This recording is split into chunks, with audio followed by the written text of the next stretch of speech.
आज जो हम लोग टॉपिक पढ़ रहे हैं उसका नाम है मेथड्स ऑफ चार्जिंग। इसको स्टार्ट करने से पहले हम ये समझते हैं चार्जिंग क्या होता है।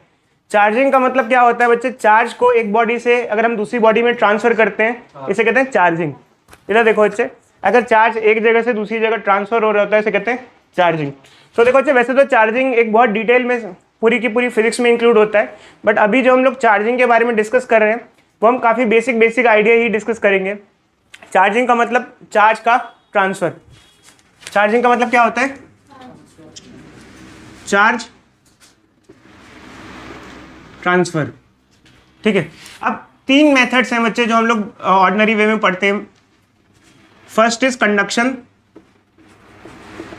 सेकंड इज इंडक्शन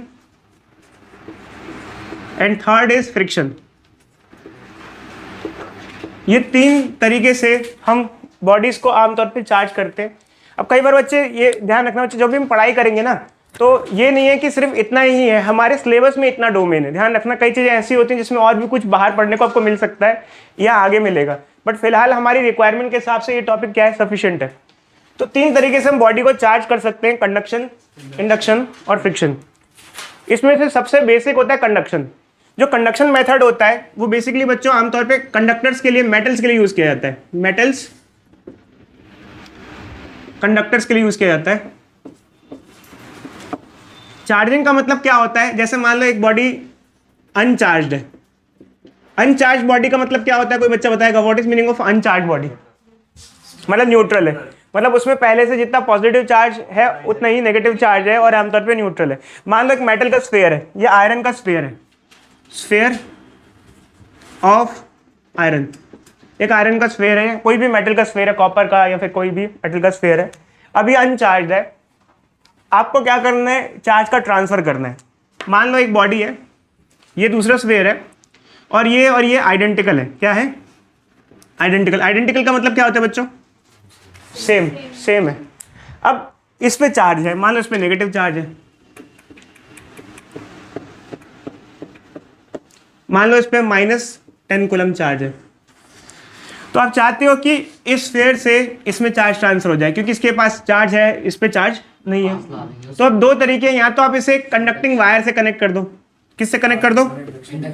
वायर से कनेक्ट कर दो। कौन सी टाइप की वायर? Conducting wire. मतलब जो वायर कॉपर की या आयरन की हो, इंसुलेटिंग वायर से मत कनेक्ट कर देना, कंडक्टिंग वायर से कनेक्ट करना। कैसी वायर से? कंडक्टिंग। दूसरा तरीका ये है, आप इन दोनों को टच ही करा दो। क्या करा दो? टच करा, डायरेक्टली फिजिकल, डायरेक्टली टच करा दो। डायरेक्टली टच कराओगे तो भी चार्ज ट्रांसफर हो जाएगा। अब एक मिनट रुक जाओ, धीरे धीरे करेंगे, सुनो। तो बेसिकली क्या है कि अगर आप एक स्फीयर से दूसरे स्फीयर में चार्ज ट्रांसफर करने चाह रहे हो यहाँ पर, और मेटलिक स्फीयर है, तो आप वायर से कनेक्ट कर दो या फिर डायरेक्टली टच कर दो, चार्ज क्या हो जाएगा? ट्रांसफर हो जाएगा। अब इसमें क्या होता है बच्चों, चार्ज कितना ट्रांसफर होगा ये डिपेंड करता है क्या वो आइडेंटिकल है या क्या वो आइडेंटिकल नहीं है। फिलहाल देखो बच्चे, हम जो केस ले रहे हैं वो आइडेंटिकल का ले रहे हैं। हमने माना है कि दोनों स्फीयर आइडेंटिकल है, मतलब उनका जो मटेरियल है और उनका जो बाकी सारी चीज़ें वो सेम है। अब अगर सब कुछ सेम है, जब चार्ज ट्रांसफर होगा तो कितना चार्ज ट्रांसफर होगा? अगर आइडेंटिकल होगा तो टोटल चार्ज का हाफ हो जाएगा। क्या हो जाएगा? हाफ का मतलब क्या है? देखो बच्चे, ये अनचार्ज था तो इस पर कितना चार्ज था? 0 कूलम। इस पर कितना था? -10 कूलम। तो इन दोनों पे टोटल चार्ज कितना हुआ? टोटल चार्ज कितना हुआ? इन दोनों को ऐड करेंगे तो 0 कूलम प्लस -10 कूलम, -10 कूलम, ये तो टोटल मिला के इतना चार्ज हो जाएगा इस पे। अब चार्ज का फ्लो होगा, कहाँ से कहाँ इलेक्ट्रॉन फ्लो करेंगे? यहाँ से यहाँ जाएंगे या यहाँ से यहाँ जाएंगे? जो अगर मैंने कनेक्टिंग वायर से कनेक्ट किया तो इलेक्ट्रॉन का फ्लो किधर होगा? बताओ अच्छी डेजी। इलेक्ट्रॉन किधर फ्लो करेंगे? इधर, क्योंकि यहाँ पे नेगेटिव चार्ज है तो इसका मतलब यहाँ इलेक्ट्रॉन एक्स्ट्रा है, तो इलेक्ट्रॉन यहाँ से यहाँ फ्लो करेंगे। कब तक करते रहेंगे? अगर ये आइडेंटिकल है तब तक करते रहेंगे, जब अगर ये आइडेंटिकल है, क्या है? आइडेंटिकल है, तो तब तक करते रहेंगे जब तक चार्ज इक्वल ना हो जाए। मैं फिर से कह रहा हूँ बच्चे, ये केस सिर्फ आइडेंटिकल के लिए होता है, बाकी केसेस हम पोटेंशियल वाले चैप्टर में पढ़ेंगे, सेकंड चैप्टर में पढ़ेंगे। कौन सा चैप्टर पढ़ेंगे? सेकंड। अगर स्फीयर अनआइडेंटिकल है तो क्या होगा, फिर कितना चार्ज होगा दोनों पे? तो फिलहाल कब तक होता रहेगा? जब तक चार्ज इक्वल ना हो जाए। इक्वल, अब जैसे टोटल चार्ज कितना है इन दोनों का मिला के इतना, बाद में हाफ हो जाएगा। टोटल का हाफ कितना होगा? टोटल है -10, तो टोटल का हाफ कितना हो जाएगा,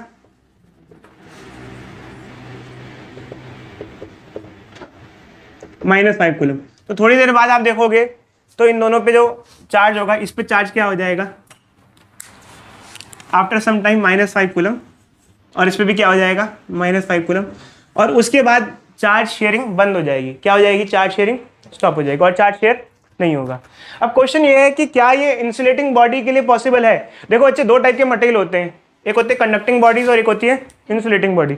हमने आपसे कहा कि ये जो यहाँ पर चार्ज ट्रांसफर हो रहा है, इसके अंदर हमने आयरन का स्फीयर लिया है या कॉपर का स्फीयर लिया है, मेटलिक स्फीयर लिया है। क्या अगर ये इंसुलेटिंग बॉडीज होती और उस पे एक से दूसरे में चार्ज ट्रांसफर करना होता तो क्या ये पॉसिबल होता। इंसुलेटिंग बॉडी पे इस तरीके से हम चार्ज ट्रांसफर कर सकते हैं, नहीं कर सकते, बताओ कोई आइडिया। इसके बाद जो नेक्स्ट मेथड है वो इंडक्शन है, बट इंडक्शन से पहले हम लोग फ्रिक्शन डिस्कस करेंगे। क्या डिस्कस करेंगे, फ्रिक्शन। देखो बच्चों, होता क्या है कि अगर आपको चार्जिंग करनी है बॉडीज की तो आप फ्रिक्शन मेथड भी यूज कर सकते हो, बट जो फ्रिक्शन मेथड होता है वो इंसुलेटर्स में ज़्यादातर यूज होता है, मतलब इंसुलेटर्स में ही यूज होता है। अब फ्रिक्शन में क्या होता है, अगर आपको दो बॉडीज को चार्ज करना हो तो आपको रबिंग करनी पड़ती है। क्या करनी पड़ती है, रबिंग। आप रब करते हो, जैसे मान लो बाल को इससे रब कर रहे हैं, तो अगर मैंने बाल को इससे रब किया तो रबिंग के दौरान भी चार्ज ट्रांसफर होता है। क्या होता है, चार्ज ट्रांसफर। अच्छा, मैंने कहा कि मैंने बाल से पेन को रब किया और चार्ज ट्रांसफर हुआ, आप कैसे मानोगे ये हुआ है या नहीं हुआ। अगर इसका क्या मतलब इसका जस्टिफिकेशन क्या है, जैसे मान लो मैंने ये रब किया, इधर देखो बच्चे, मैंने कहा चार्ज ट्रांसफर हो चुका है। अब इस पे एक बॉडी से दूसरी बॉडी में चार्ज ट्रांसफर हो गया। तो पहले बच्चे पहला क्वेश्चन ये पूछते हैं कि सर ऐसा क्यों हुआ कि रबिंग से चार्ज ट्रांसफर हुआ। फर्स्ट क्वेश्चन ये हुआ कि ऐसा क्यों हुआ कि रबिंग की वजह से चार्ज ट्रांसफर क्यों हुआ। सेकंड क्वेश्चन ये, हमको कैसे पता चले which body is getting positive charge and which body is getting negative charge. Nature of charge कैसे पता चले, कैसे पता चले, ये सब क्वेश्चन हमें दिमाग में आ सकते हैं। देखो अच्छे, जो बाकी दो क्वेश्चन के आंसर, मतलब ये जो क्वेश्चन के आंसर हैं ये हम बाद में देंगे। पहले तो ये देखते हैं कि चार्ज ट्रांसफर हुआ या नहीं हुआ, इसका जस्टिफिकेशन क्या है। आप लोगों ने बच्चे कॉम का एग्जाम्पल किया होगा बचपन में, या आपको बताया गया होगा कि बाल से ऐसे रब करो पेन को, और या बाल से पेन को या फिर कॉम को रब करो। किसको रब करो, तो एक पेज लो, पेज को ही उठा सकते हैं। चलो ट्राई करो, खुद ही करो, ट्राई करो खुद। पन्ना फाड़ो, छोटा सा पन्ना फाड़ो। तो जब हम लोग दो इंसुलेटिंग बॉडीज को रब कर रहे हैं, जैसे मान लो बाल और बाल को हेयर से हेयर को पेन से या स्केल से या फिर कॉम से रब कर रहे हैं, तो हेयर जो है, बाल जो है, ये भी इंसुलेटिंग होते हैं, और स्केल या पेन या कॉम वो भी क्या होते हैं, इंसुलेटिंग, क्योंकि प्लास्टिक्स हैं। ये क्या है, प्लास्टिक। और प्लास्टिक कैसे नेचर के होते हैं, इंसुलेटिंग। अब आपने दो इंसुलेटर को रब किया तो हम कह रहे हैं कि दो इंसुलेटर को रब करने से चार्ज ट्रांसफर होता है। क्या होता है, चार्ज ट्रांसफर। अब ये कैसा होता है, देखो अच्छा, एक तो हम इसको ऊपर के लेवल से बता रहे हैं कि भाई ऐसा होता है, दूसरा हम एटॉमिक लेवल पे बता सकते हैं। एटॉमिक लेवल पे क्या होता है, हमने आपको सबसे पहले ये बताया था कि इंसुलेटर में फ्री इलेक्ट्रॉन अवेलेबल नहीं होते हैं। तो ऐसा क्या होता है कि इंसुलेटर में अगर आप दो इंसुलेटर को रब करो तो चार्ज ट्रांसफर हो जाता है। ऐसा कैसे, जैसे मान लो ये है, ये एक बॉडी है और ये दूसरी बॉडी है, दो इंसुलेटिंग बॉडी, इनको रब कर रहे हैं हम लोग। तो रब करने की वजह से इसमें चार्ज ट्रांसफर किस प्रकार हो रहा है, जबकि हमने बताया इंसुलेटर में फ्री इलेक्ट्रॉन्स नहीं होते। फिर क्या हो रहा होगा, बताओ बच्चे। सर रब कर रहे हैं तो टेम्परेचर राइज कर रहा है, तो उसमें से फ्री इलेक्ट्रॉन आ रहा है। बिल्कुल सही बात बच्चे। देखो होता क्या है, इंसुलेटर्स वो होते हैं, मैंने आपको बताया था बच्चों, जिनके आउटर मोस्ट शेल में 5, 6, 7 इलेक्ट्रॉन्स होते हैं, मतलब ज़्यादा इलेक्ट्रॉन्स होते हैं, ज़्यादा इलेक्ट्रॉन्स है काफ़ी सारे, मान लो। अब आपने रब किया और रबिंग की वजह से क्या हुआ, आपने हीट जनरेट किया, एनर्जी जनरेट की, और उस एनर्जी की वजह से क्या हो रहा है, जो वैलेंस इलेक्ट्रॉन है वो बाहर आ सकते हैं। मतलब ऐसा नहीं होता है कि इंसुलेटर में इलेक्ट्रॉन बिल्कुल बाहर नहीं आ सकते। मैंने आपको बताया बच्चों, इंसुलेटर भी एक तरीके से कंडक्टर की तरह बिहेव कर सकता है। मैंने बताया या नहीं बताया आपको, इंसुलेटर में बिहेव लाइक अ कंडक्टर। अगर आप इंसुलेटर के इलेक्ट्रॉन्स को जबरदस्ती खींच के बाहर निकालो, देखो होता क्या है, मैं फिर से रिपीट कर रहा हूँ बच्चों, देखो कंडक्टर्स इसलिए होते हैं, उसमें फ्री इलेक्ट्रॉन्स होते हैं। इंसुलेटर इसलिए होते हैं क्योंकि इनमें इलेक्ट्रॉन जो होते हैं वो बाहर नहीं आ सकते, बट इंसुलेटर के इलेक्ट्रॉन को आप जबरदस्ती बाहर निकाल सकते हो, एनर्जी दो। तो आपने यहाँ रबिंग किया और रबिंग की वजह से क्या किया, उसको एनर्जी दी, काफ़ी एनर्जी दी यार, काफ़ी रब किया आपने, काफ़ी एनर्जी दी। और काफ़ी एनर्जी दी तो उस वजह से क्या हुआ कि एक बॉडी के इलेक्ट्रॉन दूसरी बॉडी में ट्रांसफर हो गए। अब हम कैसे माने कि किसके इलेक्ट्रॉन किस में ट्रांसफर हुए होंगे? जैसे मान लो अभी हमने हेयर से इसको मार्कर को या पेन को रब किया, तो हमको कैसे पता चले?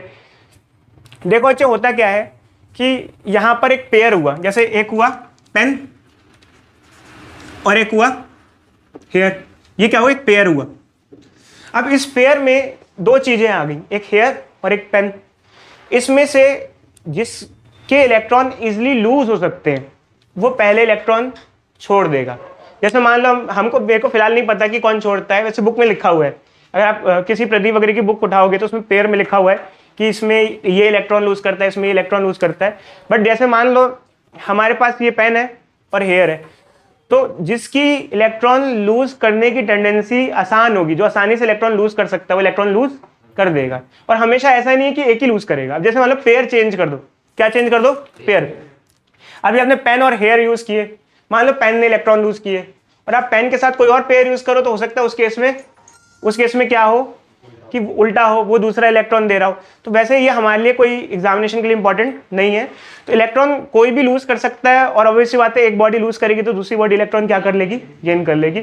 हमें ये मतलब नहीं है कि कौन लूज कर रहा है कौन गेन कर रहा है, वो तो चलो हम पता लगाना चाहें तो पता लगा सकते हैं बच्चों। वो हमारे पास ऐसी टूल्स एंड टेक्निक्स होते हैं, ऐसे इंस्ट्रूमेंट्स होते हैं जिससे हम पता लगा सकते हैं। हमारे पास एक डिवाइस होता है जिसका नाम होता है गोल्ड लीफ इलेक्ट्रोस्कोप।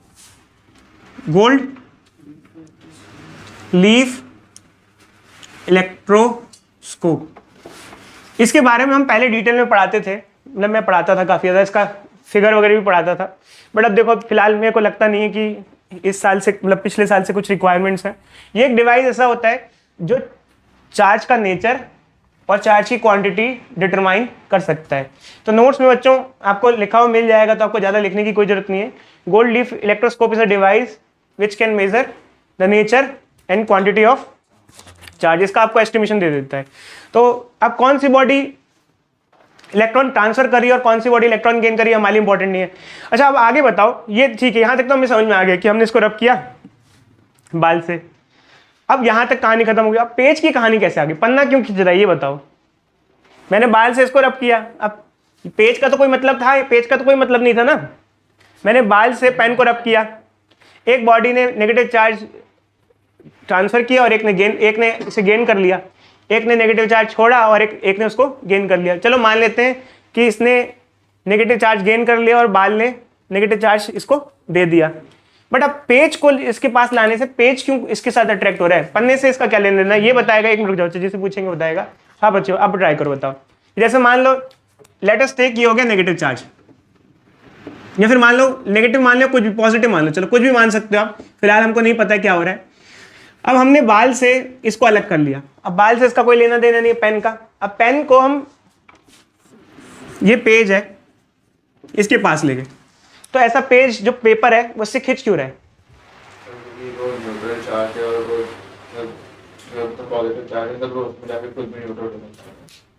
कोई और बच्चा बताओ बच्चे। देखो बच्चे, इंडक्शन एक टर्म जो है वो मेनली कंडक्टर्स में यूज होती है, तो फिलहाल हम टर्म यूज नहीं करेंगे बच्चे। सर जैसे ये जो पेन है पॉजिटिवली चार्ज है और जो पेपर है न्यूट्रल है, तो जो इसका नेगेटिव चार्जेस होंगे वो ऊपर आ जाएंगे, ऊपर तो नहीं आएंगे बच्चे, बताते हैं। देखो बच्चे काफी हद तक आप लोग सही कह रहे हो, बताते हैं। देखो बच्चे, जो पेज है वो भी इंसुलेटिंग नेचर का है। कैसा है? Insulating. Page is also insulator. अब इंसुलेटर में फ्री इलेक्ट्रॉन अवेलेबल नहीं होते, तो चार्ज पार्टिकल अपनी ही जगह पर रहते हैं, मतलब अपनी जगह से वो हिलेंगे नहीं। जैसे इस बच्चे ने कोशिश की कि वो आ जाएंगे, बट आ नहीं जाएंगे, अपनी जगह पर ही रहेंगे। अब पेज में क्या है, जैसे इस बच्चे ने बताया कि पेज न्यूट्रल है। न्यूट्रल में पॉजिटिव चार्ज भी होगा और नेगेटिव चार्ज भी होगा, पॉजिटिव भी होगा और नेगेटिव भी होगा। तो होगा क्या कि पेज के नेगेटिव चार्ज को ये अपनी तरफ क्या करता है, इन्फ्लुएंस करता है। क्या करता है? इन्फ्लुएंस करता है। और उस नेगेटिव के इन्फ्लुएंस की वजह से इसमें अट्रैक्शन महसूस होता है, कि दिखता है, बट ज़्यादा देर तक नहीं होता है, बस थोड़ी देर तक ही होता है वो। बट जो नेगेटिव चार्ज है वो पॉजिटिव चार्ज की तरफ अट्रैक्शन फील करता है। नेगेटिव चार्ज जो है वो पॉजिटिव चार्ज की तरफ अट्रैक्शन फील करता है। चलो बच्चे यहाँ तक समझ में आ गया आपको? एक मिनट रुक जाओ, पहले मुझे बताओ ये समझ में आ गया अट्रैक्शन होता है। बट मेरा क्वेश्चन आपसे ये है, जो आप लोगों का होमवर्क है, पेज में नेगेटिव चार्ज भी है और पॉजिटिव चार्ज भी है। तो नेगेटिव चार्ज अट्रैक्शन फील करता है, इस वजह से ये चिपक जाते हैं बट इसके अंदर जो पॉजिटिव चार्ज है वो तो उसकी वजह से तो रिपल्शन भी हो रहा होगा।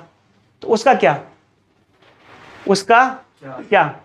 उसके बारे में बताओ ना, उसका क्या हुआ। देखो हमने तो सिर्फ आपको बेसिक कहानी बताई। देखो मेरा काम ये था, आप लोग अगर पूछे जैसे हमने इसको यूं ऐसे रब किया फिर पेपर के पास लाए तो पेपर अट्रैक्ट हो गया।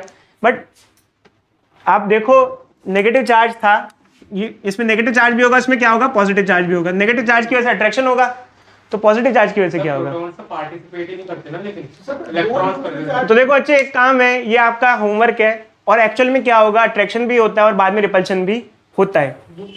रिपल्शन भी होता है।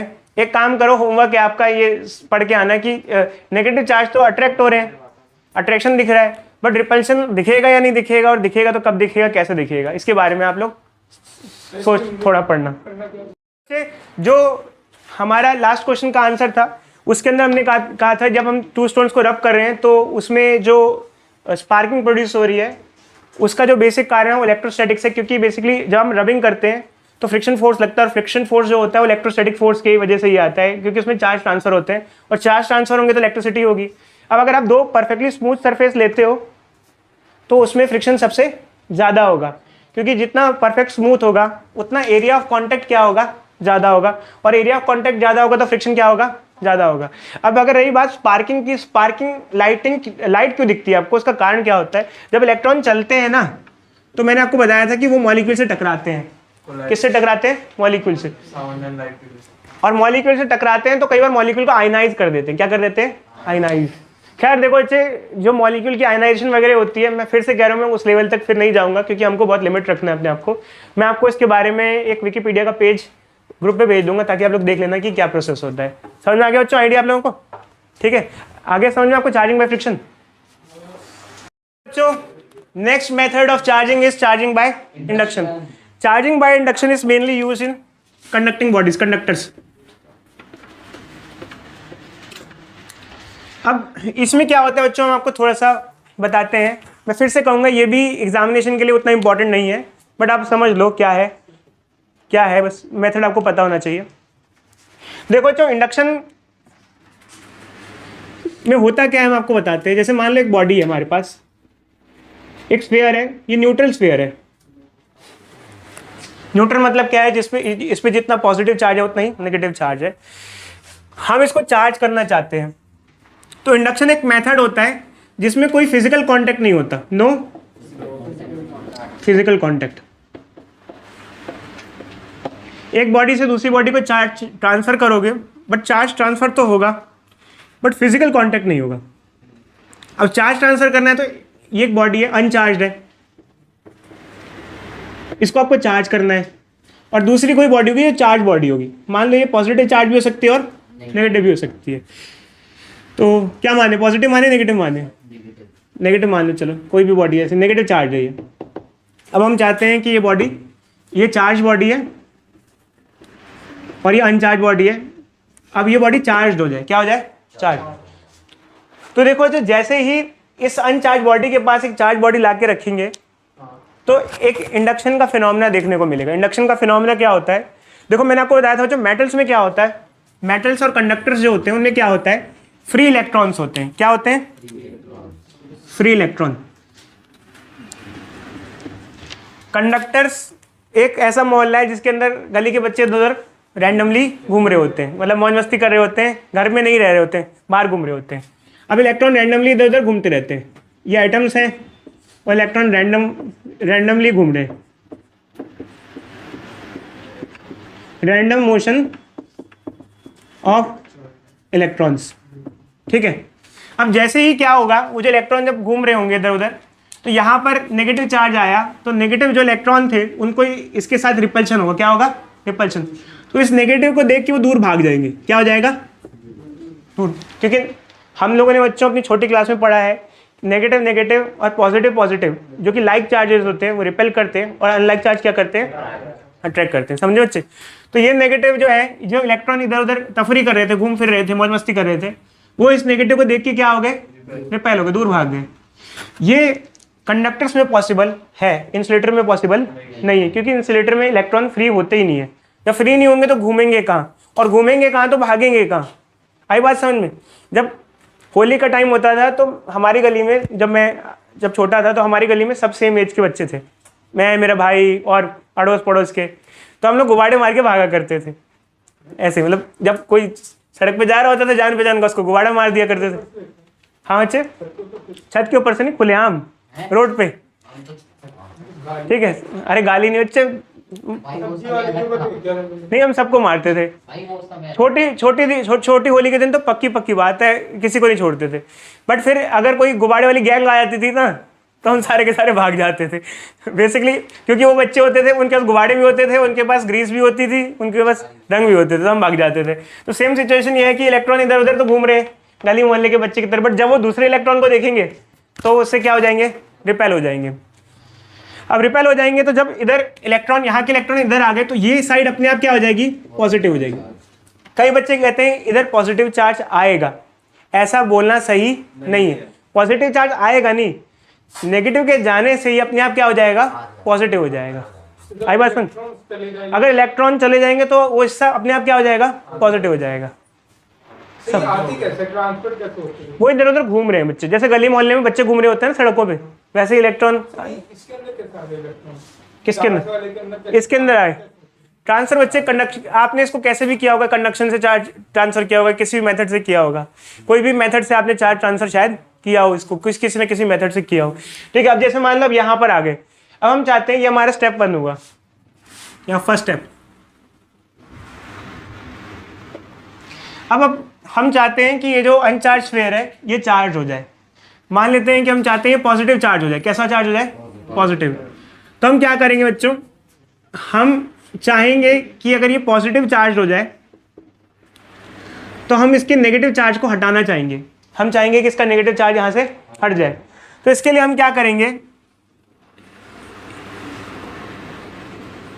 जिस साइड नेगेटिव चार्ज है उस साइड को हम अर्थिंग कर देंगे।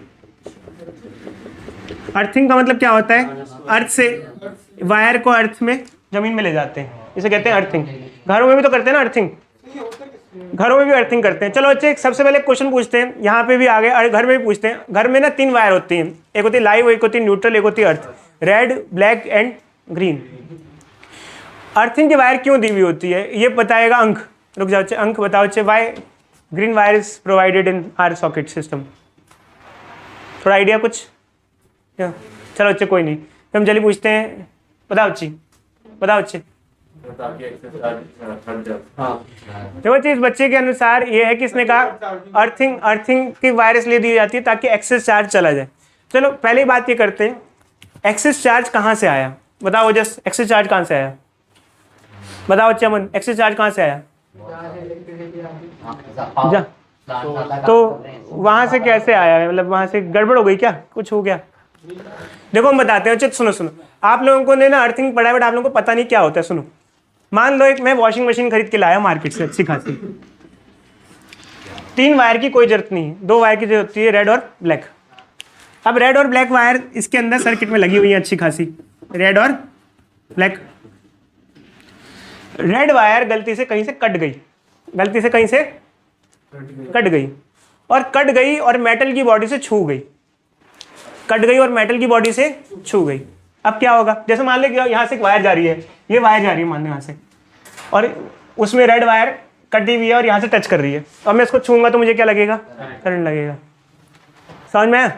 देखो मैं फिर से रिपीट करता हूँ, किसी भी जो अप्लाइंसेस होते हैं घर के, तो उसके अंदर जैसे मान लो मेटलिक, खासकर मेटलिक अप्लाइंसेस। कौन से अप्लाइंसेस? मेटल वाले, मेटलिक, क्योंकि उनकी बॉडी में करंट आता है। आमतौर पे अगर मेटलिक अप्लाइंसेस नहीं है, प्लास्टिक है, तो आपको करंट नहीं लगेगा। चाहे आने की कोशिश भी कर रहा हो तो नहीं लगता, क्योंकि घरों में 220 वोल्ट होती है वो, जो कि बहुत ज़्यादा नहीं होती है। अब ये नहीं है ओमदी सोचे सर बहुत ज़्यादा नहीं होती, छू के देखूँ क्या? छू के देखोगे तो आएगा बच्चे डायरेक्टली। बट बच्चे अगर प्लास्टिक के थ्रू छू, जैसे मान लो मैं इसके अंदर प्लास्टिक इंसर्ट करके छूंगा तो मुझे करंट नहीं लगेगा। तो उंगली डालने के लिए किसने कहा था बच्चे? हाँ, वो तो बच्चे करते हैं। चलो इधर देखो बच्चे, तो बात ये है कि मान लो आपका कोई मेटलिक अप्लायंस है और आपकी रेड वायर कट कर रही है, कट करके कट होने के बाद मेटल की बॉडी से क्या हो रही है, छू रही है। अब मेटल की बॉडी से छू रही है तो उसमें क्या आएगा, करंट आएगा। तो जो अर्थिंग की वायर होती है ना, वो ये जो मेटल की बॉडी है इससे टच करा करके, कहाँ से टच करा करके, मेटल की बॉडी से टच होती है, वो किसी सर्किट में कनेक्टेड नहीं होती है। मैं फिर से कह रहा हूँ, जो ग्रीन कलर की वायर होती है वो इलेक्ट्रॉनिक सर्किट में कनेक्टेड नहीं होती है, वो मेटल से कनेक्टेड होती है। किससे कनेक्टेड होती है, मेटल। मेटल जिसमें करंट लग सकता है, जिसको आप छुओ तो क्या आपको क्या लग सकता है, करंट। क्योंकि ग्रीन वायर का काम सर्किट में कुछ नहीं होता। सर्किट में तो बेसिकली दो ही वायर होती है, रेड और ब्लैक, दोनों का ही, दो ही का काम होता है। तो ग्रीन वायर क्या है, जैसे मान लो एक वॉशिंग मशीन है, उसमें अगर अर्थिंग नहीं है तो उसकी बॉडी को जब मैं छूंगा तो मुझे करंट आएगा। और अगर अर्थिंग होगी तो जो ग्रीन वायर है वो यहाँ से इसकी मेटल बॉडी से कनेक्टेड होगी और ज़मीन में चली जाएगी। तो जितना भी करंट अगर इसकी बॉडी में आ रहा होगा वो कहाँ चला जाएगा, ज़मीन में चला जाएगा। बट ध्यान रखना बच्चे, ये सिर्फ सेफ्टी के लिए होता है। अब ये मतलब मत समझना कि सर काम चलता रहे तो कोई दिक्कत नहीं है। अगर इस तरीके से मैं छू रहा हूँ, मुझे करंट नहीं लग रहा है तो मेरी सेफ्टी है। बट ये चीज़ ठीक नहीं है। क्यों नहीं है? क्योंकि आप चार्ज का वेस्ट कर रहे हो, एनर्जी क्या कर रहे हो, एनर्जी वेस्टेज हो रही है। क्योंकि वो वायर कटी हुई है, वो छू रही है, तो जो करंट है वो कहाँ जा रहा है, ज़मीन में जा रहा है। तो उसका जो बिल है, उसका जो इलेक्ट्रिसिटी का बिल है वो किसके पास आएगा, हमारे पास आएगा। सुनो मैंने क्या किया, सुनो एक जगह थी, मैं बताऊंगा नहीं बच्चे ज़्यादा डिटेल में, बस थोड़ा सा हिडन करके बताऊंगा। एक जगह थी, मुझे लगता था चोर आता है वहाँ छेड़ता है, मेटल की चीज़ थी, छेड़ के जाता था। मैंने क्या किया, एक वायर छोड़ दी, जैसे 3 इडियट में होता है ना, वो लगा के छोड़ दी। चोर तो आया होगा बच्चे, उसको शॉक भी लगा होगा, बट मेरा बिल बहुत ज़्यादा आ गया। क्यों यार, चोर आता होगा, छूता होगा, उसको करंट लगता होगा, बट जो करंट फ्लो कर रहा है उसका तो बिल तो मैं ही दूंगा ना। समझ में आया बच्चे? जो शॉक आप लगवा रहे हो किसी को, उसका पैसा भी तो पे करना पड़ेगा, फ्री में थोड़ी आता है शॉक। झटका कितने का लगा होगा? झटका तो बहुत अच्छा लगा होगा। उसके बाद से चोर नहीं आया, उसके बाद से चोर नहीं आया, काम तो हो गया बच्चे मेरा। बट ये है कि जितने की चीज़ चोरी नहीं हुई ना, उससे ज़्यादा का तो बिल ही आ गया। बच्चे तो हम क्या करेंगे, यहाँ पर इधर देखो, एक हिस्सा यहाँ पर इसका अर्थ से कनेक्ट करेंगे। तो अर्थ से कनेक्ट करने से क्या होता है बच्चे, अर्थिंग करने से क्या होता है कि जो भी एक्सिस चार्ज होगा वो ज़मीन में चला जाएगा। अगर ये नेगेटिव चार्ज यहाँ पर इकट्ठा हो गया इलेक्ट्रॉन, तो ज़मीन में चले जाएंगे। क्योंकि ज़मीन जो होती है वो इनफाइनाइट चार्ज कैरी करती है, मतलब बहुत large amount of charge carry कर सकती है। तो वो आराम से चार्ज को एब्जॉर्ब कर लेती है। नेगेटिव चार्ज होगा उसको इजीली क्या कर लेगी, एब्जॉर्ब कर लेगी। चलो मेरे एक क्वेश्चन और है, अगर यहाँ नेगेटिव चार्ज ना होता और पॉजिटिव चार्ज होता, जैसे यहाँ मान लो यहाँ नेगेटिव चार्ज है, तो ये नेगेटिव चार्ज ज़मीन में चला जाएगा और ये न्यूट्रल हो जाएगा। अगर यहाँ पॉजिटिव चार्ज होता और हम जैसे मान लो ये स्फीयर है, अब ये पॉजिटिव चार्ज स्फीयर है, हमने इसको अर्थिंग कर दी मान लो, चलो अब क्या होगा, मान लो क्या ये भी न्यूट्रलाइज हो जाएगा? जैसे बच्चे ये हमारे पास स्फीयर है, यहाँ नेगेटिव चार्ज था तो हमने अर्थिंग कर दी। अर्थिंग करने से क्या होता है, जितना भी एक्सेस चार्ज है वो कहाँ चला जाएगा, जमीन में। तो यहाँ क्या होगा, पॉजिटिव चार्ज जमीन में। देखो चाहिए बच्चे कह रहे हैं कि पॉजिटिव चार्ज न्यूट्रलाइज नहीं होगा, होगा या नहीं होगा? देखो बच्चे होगा क्या, पॉजिटिव चार्ज का मोशन नहीं हो सकता, सिर्फ मोशन किसका हो सकता है, नेगेटिव चार्ज। अब यहाँ तो नेगेटिव चार्ज था जमीन में चला गया, यहाँ पॉजिटिव जमीन में जा नहीं सकता, तो जमीन का नेगेटिव चार्ज तो ऊपर आ सकता है ना। तो जब आप अर्थिंग करते हो तो यहाँ जमीन का नेगेटिव चार्ज यहाँ पर आके उसे क्या कर देता है, न्यूट्रलाइज कर देता है। नेगेटिव पॉजिटिव मिलके क्या हो जाएगा, न्यूट्रल हो जाएगा। समझे बच्चे या नहीं समझे? अर्थ के ऊपर पॉजिटिव नेगेटिव दोनों ही चार्जेस काफ़ी मात्रा में प्रेजेंट होते हैं। अगर आप उससे नेगेटिव मांगोगे तो नेगेटिव दे देगा, और आप लोगे तो मतलब लेना देना कर सकते हो नेगेटिव चार्ज का, क्योंकि पॉजिटिव चार्ज ट्रांसफर तो आप कर नहीं सकते ना। अब जैसे मैंने पूछा तो कई बच्चों का सीधे सीधे आंसर ये आ गया, सर पॉजिटिव चार्ज मोशन नहीं कर सकता है। इधर देखो बच्चे, पॉजिटिव चार्ज की मूवमेंट नहीं हो सकती, बट नेगेटिव चार्ज तो आ सकता है ना। जमीन से इलेक्ट्रॉन आएंगे, ये कहेगा भाई बंदे बुला ले अपने, मतलब इलेक्ट्रॉन बुला ले, इलेक्ट्रॉन आएंगे और इलेक्ट्रॉन और पॉजिटिव चार्ज मिलके क्या हो जाएगा, न्यूट्रल हो जाएगा। अट्रैक्शन की वजह से तो आएगा। देखो अच्छे ये देखो, अब मान लो आपने इसे वायर से कनेक्ट किया, तो ये इलेक्ट्रॉन क्यों आएंगे, क्या लग रहा है उनका, कोई अट्रैक्शन होगा, उस वजह से इलेक्ट्रॉन ऊपर आएंगे और ये क्या हो जाएंगे, न्यूट्रल हो जाएंगे, और ये स्फीयर क्या हो जाएगा, न्यूट्रलाइज। तो ये वाला जो एग्जांपल है बच्चों, इसको बताने का सिर्फ इतना ही मतलब था कि कई बच्चों को थोड़ा आइडिया होना चाहिए कि अगर पॉजिटिव चार्ज को स्फीयर को हम अर्थिंग करते हैं तो पॉजिटिव चार्ज जमीन में नहीं जा सकता, जमीन से इलेक्ट्रॉन वापस आ जाएगा। आई बात समझ में? बोलो। चलो यार आगे बढ़ते हैं। तो ये तो फिगर खराब सी होगी, ऐसे क्यों होता है कि पॉजिटिव चार्ज नहीं आता नीचे? क्योंकि पॉजिटिव चार्ज एटम में बाउंडेड होता है। देखो पॉजिटिव चार्ज की मूवमेंट इसलिए नहीं हो सकती, ये देखो ये एटम है हमारा, ये न्यूक्लियस में पॉजिटिव चार्ज रहता है, न्यूक्लियस अपनी जगह से बाहर नहीं आ सकता। आई बात समझ बच्चे? इलेक्ट्रॉन ट्रांसफर हो सकते हैं बट प्रोटॉन ट्रांसफर किए जा सकते नहीं किए जा सकते? क्या प्रोटॉन और न्यूट्रॉन को ट्रांसफर कर सकते हैं? नहीं कर सकते बच्चे, नहीं कर सकते हम। ठीक है, तो अब आपने इसको अर्थ से कनेक्ट किया। देखो बच्चे स्टेप 2 में अर्थिंग किया, स्टेप 2 में दूसरा स्फीयर बगल में रखा हुआ ये वाला,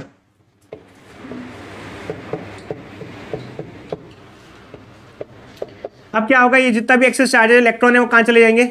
नीचे चले जाएंगे अर्थ में। अब थर्ड स्टेप में क्या होगा, ये फिगर कैसे दिखेगी? अच्छा मेरा एक क्वेश्चन ये बच्चों आप लोगों से, ये बताओ, ये न्यूट्रलाइज तो जैसे हो गया, इसका नेगेटिव चार्ज जमीन में चला गया, बट पॉजिटिव चार्ज पे कोई फर्क क्यों नहीं पड़ा? पॉजिटिव चार्ज यहीं क्यों रहे, अपनी जगह पे क्यों रह गया, ऐसा ही क्यों रहा? इसमें मोशन क्यों नहीं आया? क्योंकि इसमें attraction ज़्यादा है। क्योंकि पॉजिटिव चार्ज इसके अट्रैक्शन के चक्कर में वैसा ही है, स्टेबल है। हाँ अगर आप इस स्फीयर को दूर लेके जाओगे, कहाँ लेके जाओगे? दूर, तो फिर ये पॉजिटिव चार्ज मूवमेंट करेगा। देखो बच्चे जैसे मान लो एग्जांपल लेते हैं, एक जगह पर जेसीबी खुदाई कर रही है पर लोग खाली हैं, तो सारे लोग खाली हैं, वो इधर बैठ के देखते रहेंगे कि क्या चल रहा है वहाँ पर। बट जैसे ही मान लो खुदाई हट गई तो लोग इधर चले जाएंगे। तो बात ये है कि इधर देखो बच्चे, कोई है क्या? अब मान लो ये हमारे पास नेगेटिव चार्ज है, जब तक ये नेगेटिव चार्ज है तो ये पॉजिटिव चार्ज इसके अट्रैक्शन के चक्कर में रहेगा। बट जैसे ही आप इस स्फीयर को हटा देते हो फिर क्या होगा? ये हमारा स्टेप 3 है। अगर मान लो मैं इसको हटा देता हूँ, रिमूव कर देता हूँ, तो क्या होगा बच्चे बताओ? इसको मैं हटा देता हूँ तो क्या होगा? तो पॉजिटिव चार्ज क्या हो जाएगा? स्कैटर हो जाएगा, मतलब फैल जाएगा। इसको हटा दिया मैंने तो पॉजिटिव चार्ज स्प्रेड हो जाएगा। क्या हो जाएगा? स्प्रेड। अच्छा स्प्रेड क्यों होगा? कोई बच्चा बताएगा स्प्रेड क्यों होगा, ऐसा क्यों होता है? जैसे मान लो लेटेस्ट टेक एक एग्जांपल लेते हैं हम लोग। देखो अच्छा जैसे मान लो एक स्फीयर है, अगर इस स्फीयर पे मैंने नेगेटिव चार्ज दिए बहुत सारे ऐसे ऐसे ऐसे, थोड़ी देर बाद क्या आपको ऐसे ही दिखेंगे या फिर वो इक्वली स्प्रेड हो जाएंगे, डिस्ट्रीब्यूट हो जाएंगे? जैसे मान लो नेगेटिव चार्ज दिया हमने, तो क्या थोड़ी देर बाद भी ऐसे ही रहेगा या वो डिस्ट्रीब्यूट हो जाएंगे पूरे के पूरे? बताओ क्यों डिस्ट्रीब्यूट क्यों होंगे? थोड़ी देर बाद ये ऐसा दिखाई देगा या ऐसा दिखाई देगा?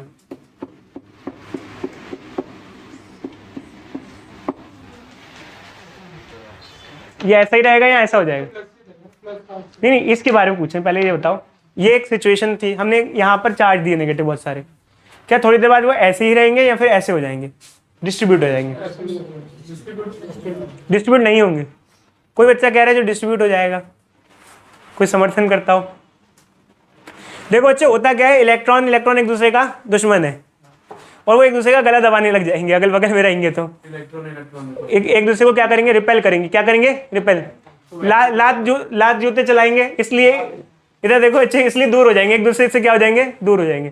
बट अगर साइंटिफिक लैंग्वेज में बोले तो लात जूते मत लिखना बच्चे, रिपल्शन की वजह से। किसकी वजह से? रिपेल। अब रिपेल करेंगे तो धक्का देंगे, तू इधर भाग तू इधर भाग, लड़ाई करेंगे।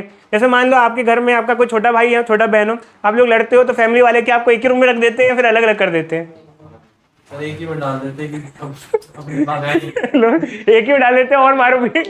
ये बच्चे कह रहे हैं एक ही रूम में डाल देते हैं और मारो पीटो गले दबाओ। ऐसा थोड़ी होता है बच्चे, एक बच्चे को अलग रूम में कर देते हैं और एक बच्चे को अलग रूम में कर देते हैं। तो ये नेगेटिव चार्ज एक दूसरे को क्या करेंगे बच्चों? रिपेल करेंगे। Due to repulsion, due to क्या होगा?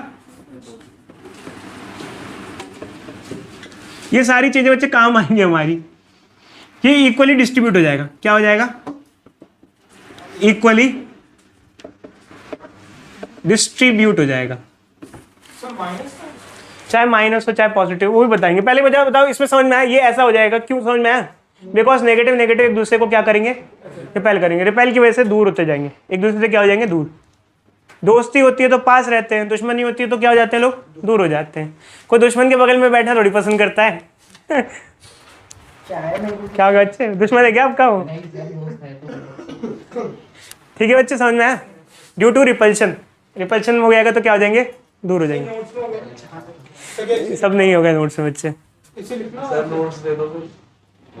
देखो बच्चे, अब क्या है, जैसे मान लो आप इस स्फीयर को यहाँ से दूर ले जाओगे, इधर देखो, तो क्या होगा, ये जो पॉजिटिव चार्ज है ये रीडिस्ट्रीब्यूट हो जाएगा। क्या हो जाएगा, रीडिस्ट्रीब्यूट। और रीडिस्ट्रीब्यूशन के बाद ये कुछ ऐसा दिखाई देगा। Basically positive charge actually redistribute नहीं होगा, मोशन तो इसमें इलेक्ट्रॉन्स का ही होगा, बट उस वजह से पॉजिटिव चार्ज रीडिस्ट्रीब्यूट हो जाएगा। ये स्फीयर कैसा हो जाएगा, ऐसा हो जाएगा। तो इस पूरे मेथड को कहते हैं चार्जिंग बाय इंडक्शन। देखो बच्चों, मैं फिर से रिपीट कर दूं, अगर आपसे टेस्ट वेस्ट में कोई पूछ ले, बट ये मोस्टली इंट्रेंस वगैरह में नहीं पूछा जाता है, ना सीबीएसई में एंड में पूछा जाता है। तो ये बेसिक आइडिया है, और यहाँ तक हमने ये पोर्शन कंप्लीट कर लिया। नेक्स्ट क्लास में हम लोग कूलम्स लॉ चालू करेंगे, जो कि बहुत इंपॉर्टेंट है एग्जामिनेशन पॉइंट ऑफ व्यू से, और वहीं से मेनली न्यूमेरिकल चालू करेंगे होंगे। ठीक है बच्चों।